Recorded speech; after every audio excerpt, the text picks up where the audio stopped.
اور ایسا گھر جو تنگ اور کم سہولتوں والا ہو. تو اس لیے اگر انسان ایسی کسی تکلیف میں مبتلا ہے تو اس کا حل بھی یہی ہے کہ کوشش کے ساتھ ساتھ انسان دعا کرے. اسی طرح خرچ میں کمی، وسائل میں کمی، مال میں کمی، یہ تمام چیزیں بھی عموماً گھروں کے اندر جھگڑے پیدا کر دیتی ہیں. کھانے پینے کی قلت، بنیادی ضروریات کا پورا نہ ہونا، تو ایسی صورت میں بھی انسان اللہ تعالیٰ کی طرف رجوع کرے، اور اس کے لیے ساتھ ہی کوشش بھی ضروری ہے. کوشش میں سب سے پہلے تو یہ کہ انسان لڑائی جھگڑا چھوڑے، صبر و ضبط کی عادت ڈالے، برداشت اور تحمل کی عادت اپنے اندر پیدا کرے، اپنے اخلاق کو بہتر بنائے. ایک حدیث کے مطابق اللہ سبحانہ و تعالیٰ جب کسی گھرانے پر خیر و برکت نازل فرمانا چاہتے ہیں تو اس گھر والوں کے اندر نرمی پیدا کر دیتے ہیں. اور ایک اور حدیث میں یہ بھی آتا ہے کہ جو نرمی سے محروم کر دیا گیا وہ ہر خیر و بلائی سے محروم کر دیا گیا. تو اس لیے گھر کے ہر فرد کو اپنے اپنے رویے پر غور کرتے ہوئے اپنے اخلاق کی اصلاح کرنے کی ضرورت ہے، اور دوسروں سے توقعات زیادہ رکھنے کی بجائے اپنا طرز عمل اچھا کرنے کی ضرورت ہے. اور گھر والوں کے ساتھ بہترین ہونا نبی صلی اللہ علیہ وسلم کی سنت ہے. آپ نے فرمایا تم میں سے بہتر وہ ہے جو اپنے گھر والوں کے لیے بہتر ہو، اور میں تم سب کی نسبت اپنے گھر والوں کے حق میں اچھا ہوں. یعنی آپ نے اپنی مثال دی کہ میں سب سے اچھا سلوک اپنے گھر والوں سے کرتا ہوں، تو تمہیں بھی اگر اچھا بننا ہے تو ایسا ہی کرنا ہوگا. پھر اسی طرح گھر والوں کو زیادہ سے زیادہ فائدہ پہنچانا. حسن بصری سے مروی ہے کہ اللہ تعالیٰ کے نزدیک پسندیدہ بندے وہ ہیں جو اپنے اہل و عیال کو سب سے زیادہ نفع دینے والے ہیں. پھر اسی طرح پیار و محبت سے رہنا.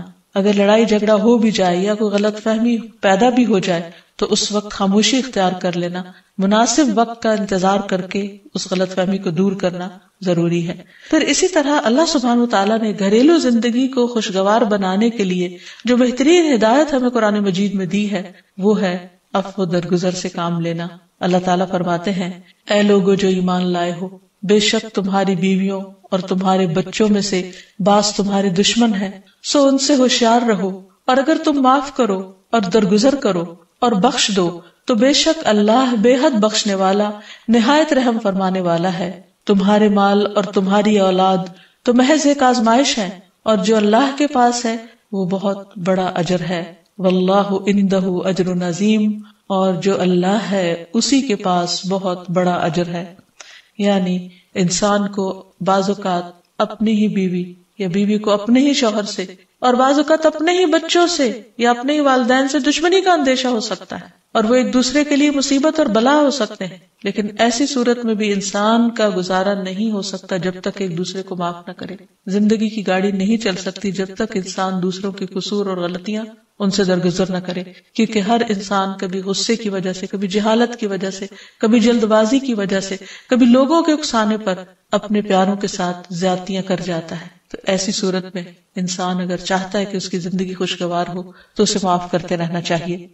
نبی صلی اللہ علیہ وسلم کے اخلاق کے بارے میں جب پوچھا گیا تو حضرت عائشہ کہتی ہیں کہ آپ طعن و تشنیع کرنے والے نہ تھے، یعنی طعنے نہیں دیتے تھے، یعنی اگر کسی سے غلطی ہو جاتی تو اسے بار بار یاد نہیں کراتے تھے، فحش کام نہیں کرتے تھے، بازاروں میں چیخنے والے اور برائی کا بدلہ برائی سے دینے والے نہ تھے، بلکہ معاف کرنے والے اور درگزر کرنے والے تھے. اور حقیقت یہ ہے کہ جو جس کے جتنا قریب ہوتا ہے، جیسے گھر والے ہیں، اس کی غلطیاں اور اس کی کمزوریاں زیادہ سامنے آتی ہیں، اور پھر وہ ریپیٹڈلی سامنے آتی ہیں، بار بار سامنے آتی ہیں. تو ایسی صورت میں معاف کرنا بھی مشکل لگتا ہے، لیکن پھر بھی معاف کیے بغیر گزارا نہیں. پھر اسی طرح یہ ہے کہ انسان اگر ہمیشہ دوسروں کا حق ادا کرنے کی فکر کرے تو اس سے بھی بہت سے جھگڑے ختم ہو جاتے ہیں. شوہر اگر بیوی کو حق دینے والا ہو، بیوی خوشی سے شوہر کا حق دینے والی ہو، بہن بھائی ایک دوسرے کے اوپر قربانی کرنے والے یعنی ایثار کرنے والے ہوں، تو ایسی صورت میں گھر کا ماحول بہت خوشگوار ہو سکتا ہے. عورت کے بارے میں فرمایا نبی صلی اللہ علیہ وسلم نے کہ عورت اس وقت تک ایمان کی حلاوت نہیں پا سکتی جب تک کہ وہ اپنے شوہر کا حق ادا نہیں کرتی. اسی طرح شوہر کے لیے نبی صلی اللہ علیہ وسلم کا یہ اسوہ حسنہ بہترین ہے کہ آپ صلی اللہ علیہ وسلم اپنے گھر ہوتے ہوئے اپنے گھر والوں کے کام کاج میں ہاتھ بٹایا کرتے تھے، ان کی خدمت کیا کرتے تھے. جب نماز کا وقت ہوتا تو فوراً نماز کے لیے تشریف لے جاتے. آپ اپنے چھوٹے چھوٹے کام خود کر لیا کرتے تھے. یعنی اس سے بھی یہ پتہ چلتا ہے کہ خوشگوار گھریلو تعلقات میں دوسرے پر بوجھ نہ بننا ایک بہت اہم نقطہ ہے، کیونکہ اگر ہر انسان اپنی ذمہ داری خود لے لے تو دوسروں کے لیے وہ خوشگوار ہو جاتا ہے. پھر اسی طرح گھر والوں کو اگر کوئی غم، تکلیف یا پریشانی ہو تو اس موقع پر اپنے اختلافات کو بھول کر ان کی مدد کرنا، ان کی کیئر کرنا اور ان کی دلجوئی کرنا یہ بھی بہت ضروری ہے. اور حتی الوسع گھر کا ماحول خوشگوار رکھنا چاہیے، ایک دوسرے کا احساس کرتے ہوئے اور ایک دوسرے کے کاموں میں عیب نہ نکالتے ہوئے اور ایک دوسرے کو اپریشیٹ کرتے ہوئے، ایک دوسرے کی اچھی خوبیوں کو اور اچھی باتوں کی تعریف کرتے ہوئے، اور اسی طرح بعض اوقات اپنی خواہشات کو پیچھے کرتے ہوئے. کیونکہ اگر ہر انسان یہ چاہے کہ زندگی اس کے مطابق، کیونکہ اگر ہر انسان یہ چاہتا ہو کہ ہر کام گھر میں اس کی مرضی کے مطابق ہو تو یہ ممکن نہیں. بہت سے گھروں میں ساس بہو کا جھگڑا کس بنا پر ہوتا ہے، یا آپس میں قریبی رشتوں کا جھگڑا اور فتنہ فساد کس وجہ سے ہوتا ہے؟ کیونکہ ہر شخص یہ چاہتا ہے کہ گھر کا نظام اس کی مرضی کے مطابق ہو، حالانکہ ایسا ہونا ممکن نہیں. تو اس لیے ہر انسان کو اپنی رائے بھی دینی چاہیے، لیکن دوسروں کی رائے کا بھی احترام کرنا چاہیے. اپنی ضرورت بھی پوری کرنی چاہیے، لیکن اس کے ساتھ ساتھ دوسروں کی ضروریات کا بھی خیال کرنا چاہیے. پھر اسی طرح بہت سے معاملات میں قناعت اختیار کرنی چاہیے، کیونکہ یہ زندگی بذات خود ایک امتحان ہے اور اصل عیش و عشرت کی جگہ جنت ہے، دنیا نہیں، یا دنیا کا گھر نہیں. تو اس لیے ضروری ہے کہ مشکل حالات میں انسان اپنے عزیزوں کا، پیاروں کا، گھر والوں کا ساتھ دے، ان کی مدد کرے. مثلا شوہر کے اگر معاشی حالات تنگ ہیں تو بیوی ناجائز مطالبات نہ کرے. اسی طرح اگر بیوی بیمار ہے تو شوہر اس سے بہت زیادہ گھر کے کام کا مطالبہ نہ کرے. تو ایک دوسرے کے حالات کی رعایت کرتے ہوئے اگر انسان ایک دوسرے سے توقعات رکھے تو اس سے بھی حالات بہت خوشگوار ہو سکتے ہیں. اور پھر یہ کہ ہمیشہ دوسروں کی چھوٹی چھوٹی ایفرٹ پر ان کے لیے شکر گزاری کے جذبات ہونے چاہیے. مثلا اگر کوئی آپ کو گھر میں پانی پلا دے تو آپ اس پر بھی شکریہ بولیں. ہم عام طور پر اگر گھر سے باہر کہیں ہوتے ہیں اور کوئی ہمارے ساتھ تھوڑے سا بھی احسان کا معاملہ کرے تو ہم اس کے احسان کو مانتے ہیں، لیکن گھر والوں کا احسان ماننا ایک مشکل کام لگتا ہے. تو اس لیے اگر ہم چاہتے ہیں کہ گھریلو زندگی خوشگوار ہو تو اس میں گھر والوں کے احسان کو بھی ماننا ضروری ہے. اور پھر چھوٹی چھوٹی اذیتوں کو بہت مینشن نہیں کرنا چاہیے، ان کا ذکر نہیں کرنا چاہیے، ان پر صبر کرنا چاہیے. تو جو شخص شکر اور صبر سے کام لیتا ہے اس کی زندگی لازماً خوشگوار ہوتی ہے. لیکن اس کے باوجود بھی اگر گھریلو زندگی میں تنگی ہو، تکلیف ہو، آپس کی ناچاکی ہو، دشمنی ہو، پریشانی ہو، بہت بے چینی ہو، تو پھر اللہ سبحانہ وتعالی ہی کی طرف رجوع کرنا چاہیے. کیونکہ قرآن مجید میں آتا ہے وَإِن يُرِدْكَ بِخَيْرٍ فَلَا رَادَّ لِفَضْلِهِ يُصِيبُ بِهِ مَن يَشَاءُ مِنْ عِبَادِهِ وَهُوَ الْغَفُورُ الرَّحِيمُ. اور اگر اللہ تمہیں کوئی تکلیف پہنچانا چاہے تو اس کے سوا کوئی اسے دور کرنے والا نہیں، اور تجھ سے کوئی بھلائی کرنا چاہے تو کوئی اسے ٹالنے والا نہیں. وہ اپنے بندوں میں سے جسے چاہے فضل سے نوازتا ہے، اور وہ بخشنے والا اور رحم کرنے والا ہے. تو اس لیے چھوٹی چھوٹی تکلیفوں پر بھی فوراً اللہ کا ذکر، اللہ کی یاد، اللہ کی تسبیح انسان کے دل کو سکون بخشتے. اور نبی صلی اللہ علیہ وسلم نے خصوصاً اپنی پیاری بیٹی فاطمہ رضی اللہ تعالی عنہا کو جب وہ گھر کے کام کاج کر کے تھک جاتی تھی، کیونکہ اپنے ہاتھ سے چکی پیستی، اپنے ہاتھ سے آٹا گوندتی، اپنے ہاتھ سے اپنے گھر کے کام کاج کرتی، بچوں کو لک آفٹر کرتی، تو بہت تھک جاتی تھی. اور اسی تھکاوٹ کی وجہ سے انہوں نے ایک دفعہ نبی صلی اللہ علیہ وسلم کے پاس جب کچھ قیدی آئے تو خادم کا مطالبہ کیا، لیکن آپ صلی اللہ علیہ وسلم نے ان کو خادم دینے کی بجائے یہ تسبیحات سکھائی اور فرمایا کہ جب تم اپنے بستر پر جانے لگو تو 33 بار سبحان اللہ، 33 بار الحمدللہ اور 34 بار اللہ اکبر پڑھ لیا کرو. اور اسی لیے یہ تسبیحات فاطمہ کے نام سے بھی معروف ہیں. تو رات کو خاص طور پر بستر پر لیٹ کر یہ تسبیحات ضرور پڑھ لینی چاہیے، کیونکہ یہ گھریلو کام کاج کی تھکاوٹ کا بہترین علاج ہے اور خادم کی جگہ کفایت کرنے والی دعائیں ہیں. پھر اسی طرح گھر میں وسعت اور کشادگی کی دعا، اللہم اغفر لی ذنبی ووسع لی فی داری وبارک لی فی رزقی. اے اللہ میرے گناہ معاف کر دے، میرے گھر میں وسعت پیدا کر دے اور میرے رزق میں برکت عطا کر دے. پھر اسی طرح چھوٹی چھوٹی پریشانیوں کے سلسلے میں مثلا بچے کو چوٹ لگ گئی یا اچانک کسی وبائی مرض کا کوئی شکار ہو گیا تو علاج معالجے کے ساتھ ساتھ دعا کرنا ضروری ہے. مثلا گھر والوں میں سے اچانک کسی کو کوئی ایسی بیماری آ گئی، کوئی سٹروک ہو گیا یا ہارٹ اٹیک ہو گیا تو سارے گھر والے پینک ہو جاتے ہیں. ایسی صورت میں پریشانی کا صرف اظہار کرتے رہنے سے اور غمگین رہنے سے مریض کی مدد نہیں کی جا سکتی. تو اس موقع پر اللہ تعالیٰ سے دعا کرنی چاہیے. اور ایک بہت خوبصورت دعا جو نبی صلی اللہ علیہ وسلم نے حضرت اسماء بنت امیس کو سکھائی تھی کہ آپ نے فرمایا کیا میں تمہیں ایسے کلمات نہ سکھاؤں جن کو تم پریشانی کے وقت پڑھا کرو، اور وہ کلمات ہیں اللہ اللہ ربی لا اشرک بہ شیئا اللہ ہی میرا رب ہے، میں اس کے ساتھ کسی چیز کو شریک نہیں بناتی. اور آخر میں یہ کہ گھر والوں کی باہمی محبت اور الفت اور تعلقات کی بہتری کی دعا کرنی چاہیے جو پیارے نبی صلی اللہ علیہ وسلم نے ہمیں سکھائی ہے. وہ دعا ہے اللہم الف بین قلوبنا واصلح ذات بیننا واہدنا سبل السلام ونجنا من الظلمات الى النور وجنبنا الفواحش ما ظہر منها وما بطن وبارک لنا فی اسماعنا وابصارنا وقلوبنا وازواجنا وذریاتنا وتب علینا انک انت التواب الرحیم واجعلنا شاکرین لنعمتک مثنین بها قابلیها واتمها علینا. اے اللہ ہمارے دلوں میں الفت پیدا فرما دے اور ہمارے آپس کے معاملات کی اصلاح کر دے، ہمیں سلامتی کے راستوں کی رہنمائی فرما اور ہمیں اندھیروں سے نجات دے کر نور کی طرف لے آ اور ہمیں تمام ظاہری اور چھپی بدکاریوں سے محفوظ رکھ. ہمارے کانوں اور ہماری آنکھوں اور ہمارے دلوں اور ہماری گھر والیوں اور ہمارے بچوں میں برکتیں عطا فرما، ہماری توبہ قبول فرما. بلا شبہ تو بہت زیادہ توبہ قبول کرنے والا اور رحمت کرنے والا ہے.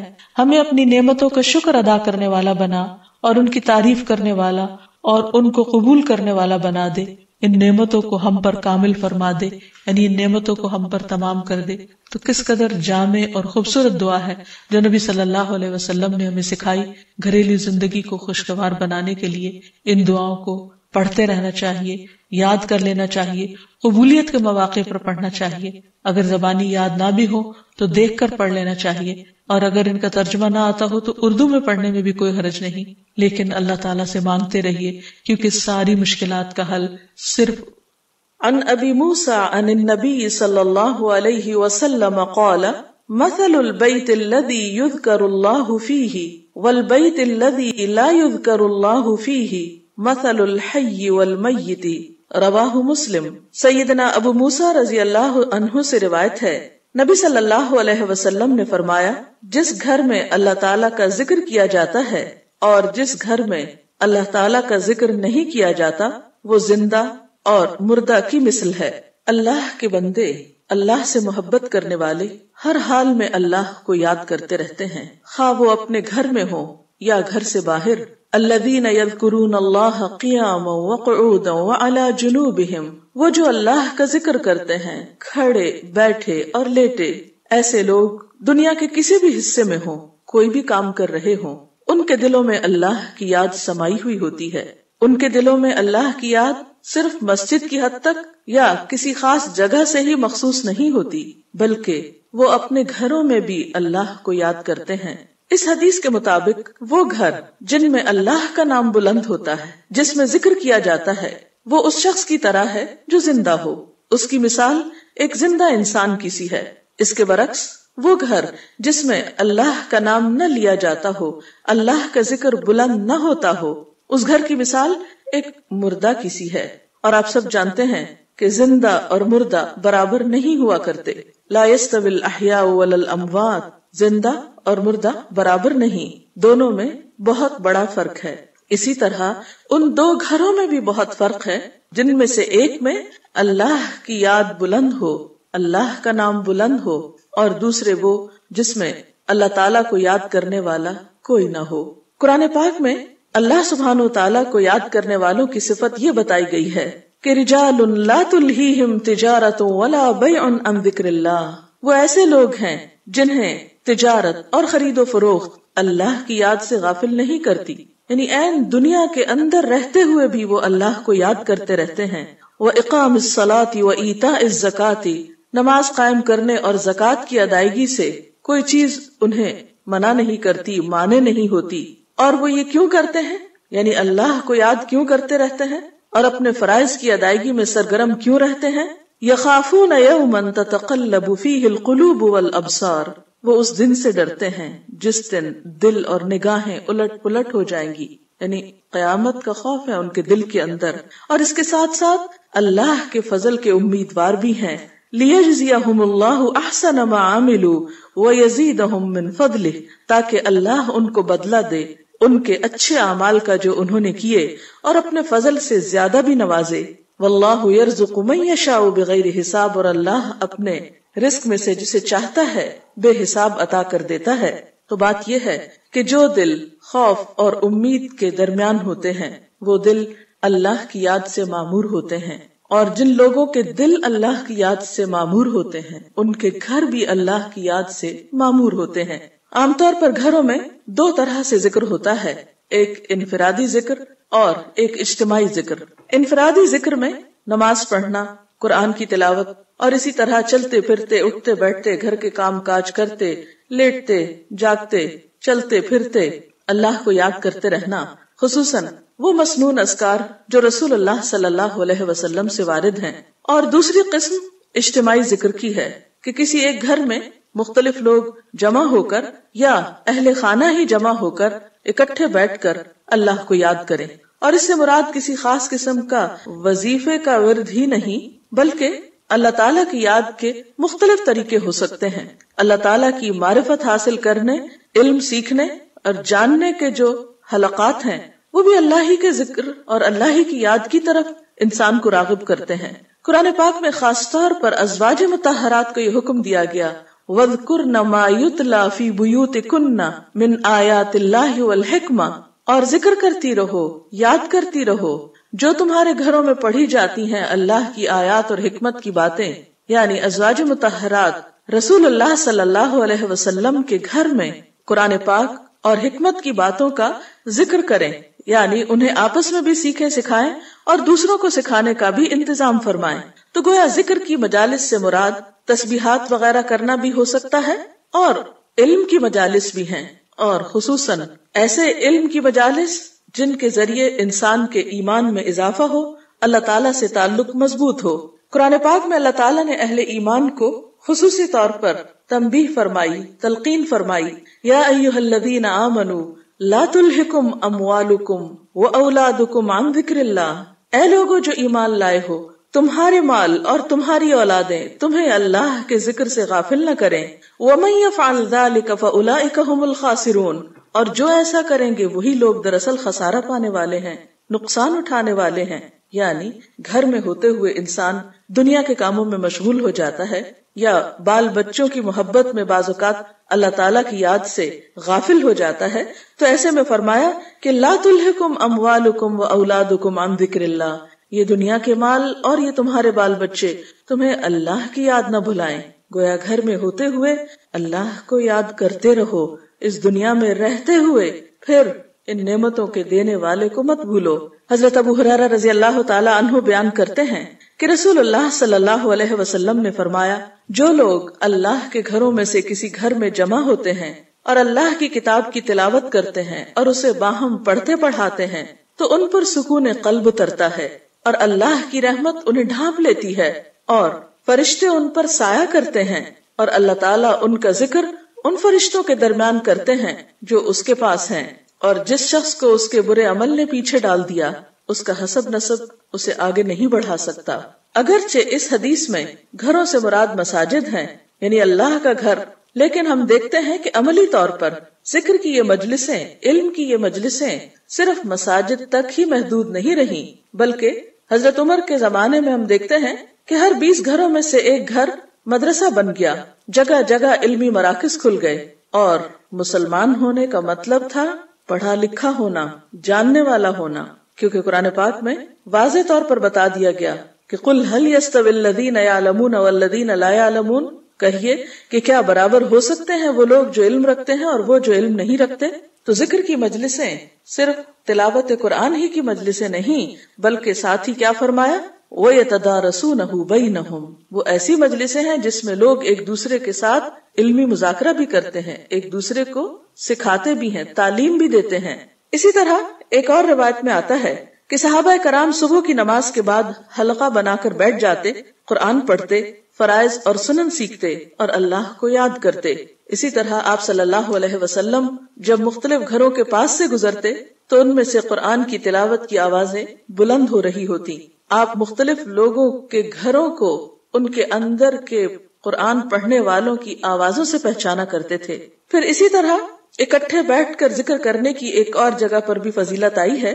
رسول اللہ صلی اللہ علیہ وسلم نے فرمایا اگر میں ایسے لوگوں کے پاس بیٹھوں جو صبح کی نماز سے لے کر طلوع آفتاب تک اللہ کا ذکر کرتے ہیں تو یہ مجھے اس بات سے زیادہ عزیز ہے کہ میں اسماعیل علیہ السلام کی اولاد میں سے 4 غلام آزاد کروں.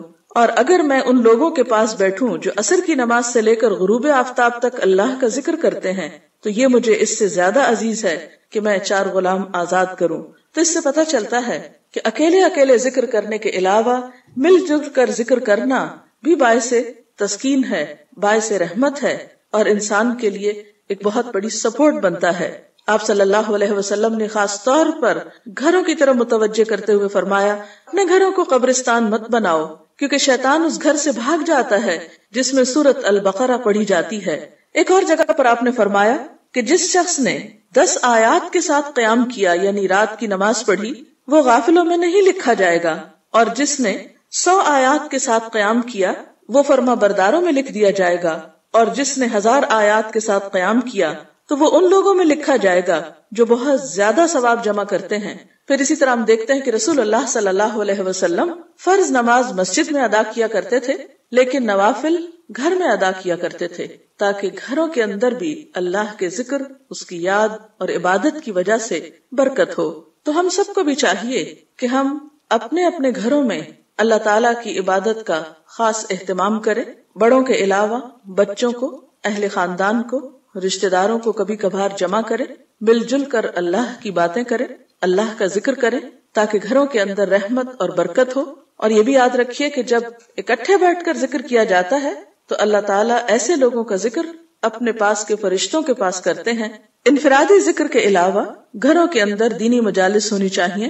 سب اہل خانہ خود مل جل کر بیٹھ سکتے ہیں، دیگر قریبی رشتہ داروں کو بلا سکتے ہیں، ہمسایوں کو اکٹھا کر سکتے ہیں، کیونکہ قدرتی بات ہے کہ جب انسان ایک مجلس میں اکٹھے ہو کر مل جل کر کوئی کام کرتا ہے تو اس کی اپنی ہی ایک خاص رحمت اور برکت ہوتی ہے.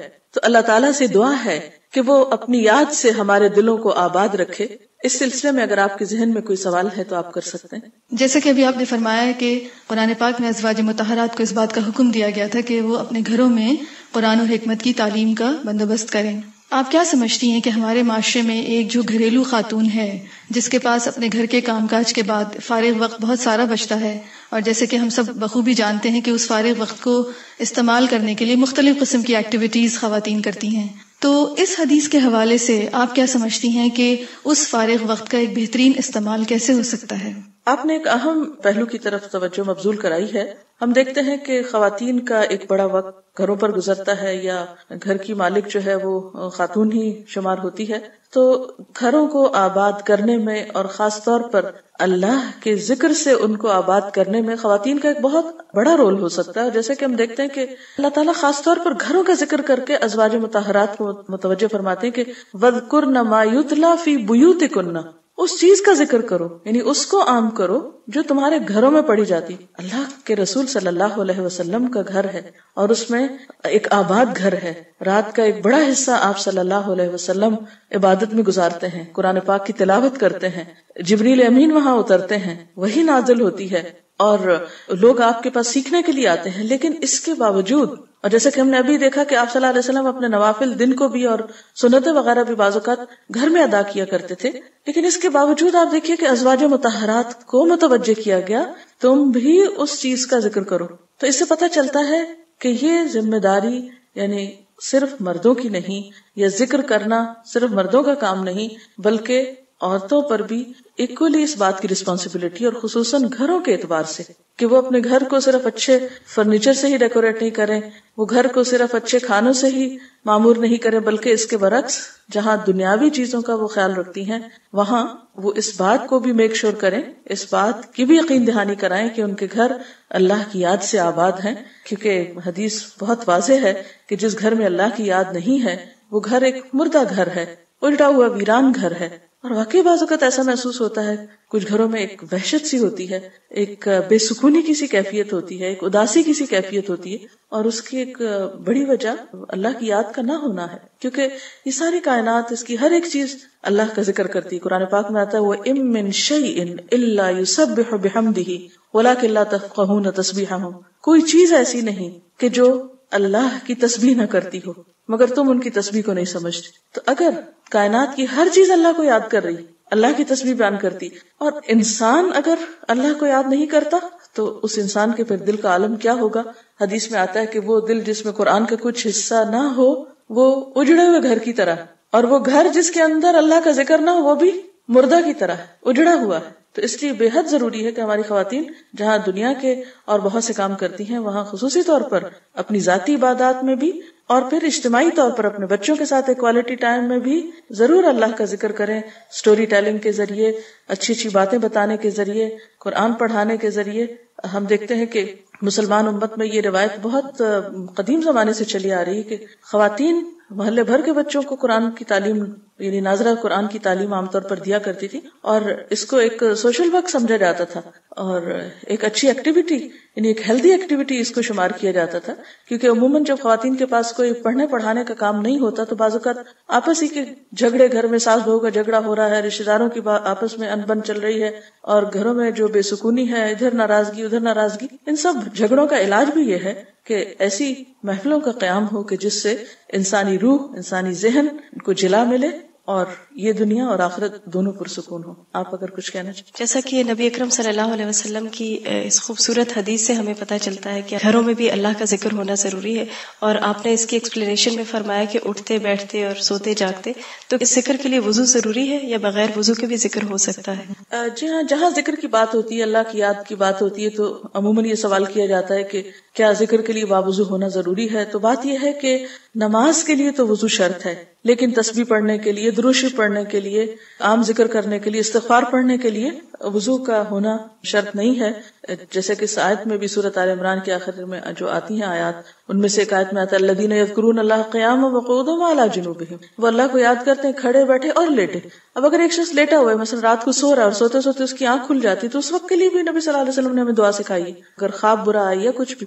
تو ایسے مواقع پر انسان جب اللہ کا ذکر کرے گا تو یہ تو نہیں کہ پہلے آنکھ کھلی ہے اور پھر پہلے جائے اور وضو کر کے اور پھر لیٹ کر وہ ذکر شروع کرے, نہیں, وہ اس حال میں بھی ذکر کر سکتا ہے. نبی صلی اللہ علیہ وسلم کے بارے میں آتا ہے کانا یذکر اللہ فی کل احیانہ, کہ آپ اللہ کو ہر حال میں یاد کیا کرتے تھے. تو اللہ کی یاد ہمارے دل میں بھی ہے, زبان پر بھی ہونی چاہیے, اور اس کے لیے کچھ شرط نہیں کہ ایک خاص انداز میں, ایک خاص کونے میں ہم باوضو کر بیٹھیں یا کسی کمرے میں اندھیرا کر لیں تو ہی ہم ذکر کریں. ہم این دنیا کا کام کرتے ہوئے بھی اللہ کو یاد کر سکتے ہیں اور اس میں کوئی چیز بھی رکاوٹ نہیں بنتی. ایک اور پہلو پر میں چاہوں گی کہ آپ روشنی ڈالیں. حدیث میں گھر کا ذکر کیا گیا ہے کہ جس گھر میں اللہ کا ذکر کیا جاتا ہے, تو یہ فرمائیے گا کہ کیا اس ذکر کرنے کے اجتماعی اثرات معاشرے پر بھی مرتب ہوتے ہیں؟ جی ہاں, اصل میں دیکھا جائے تو گھر ایک اکائی ہے اس بڑے یونٹ کی جس کو ہم معاشرہ کہتے ہیں. تو جب انڈیویجول لیول پر ذکر ہوگا, جب گھروں کے اندر اللہ کی یاد ہوگی, تو اس گھر کے اندر ایک خاص برکت ہوگی, اس گھر کے اندر ایک خاص طرح کی تربیت ہوگی, ایک روحانیت ہوگی. اس تربیت اور روحانیت کے ساتھ جب افراد معاشرے میں آ کر مختلف جگہوں پر اکٹھے ہوں گے تو ان کے رویے بہتر ہوں گے, باہم ان کے تعلقات اچھے ہوں گے. اس کے برعکس کہ انسان گھروں کے اندر لڑائی جھگڑا ہو اور پھر وہاں سے فرسٹریشن کا شکار ہو کر کام پر آئے اور وہاں پھر جھگڑا شروع کر دیں, تو قدرتی طور پر جو کچھ گھر کے اندر ہوتا ہے اس کا اثر معاشرے پر بھی پڑتا ہے. تو یہ چیز پورے معاشرے کی اصلاح کا ایک ذریعہ ہو سکتی ہے اگر انڈیویجول لیول پر ہر گھر ایک مدرسہ ہو. مدرسہ سے مراد یہ کہ ہر ماں کی گود ایک مدرسہ ہے, ہر ماں ایک معلمہ ہے, ایک مربیہ ہے, اور پھر یہ کہ ایسی مجلسیں گھر والوں کو باہم اکٹھا کرنے اور ان کے درمیان ایک اچھے موضوع پر کمیونیکیشن کا ذریعہ بھی ہو سکتی ہیں. تو یہ دراصل نبی صلی اللہ علیہ وسلم کی جتنی بھی احادیث ہیں جو آپ کی رہنمائی ہے ہمارے لیے, سب ہماری فلاح و بہبود کے لیے ہے, ہماری ہی خاطر ہے, کیونکہ آپ رحمت للعالمین تھے, سب کے لیے رحمت بن کر آئے. اور آپ کی رحمت یہی ہے کہ جو کچھ آپ نے ہمیں سکھایا اسی میں ہماری افرادی اور اجتماعی خیر اور بھلائی ہے. تو اللہ تعالیٰ ہمیں اس سے مستفید ہونے کی توفیق عطا فرمائے. اس کے ساتھ ہی ہمارے آج کے پروگرام کا وقت اپنے اختتام کو پہنچتا ہے. اجازت چاہتے ہیں. السلام علیکم ورحمۃ اللہ وبرکاتہ.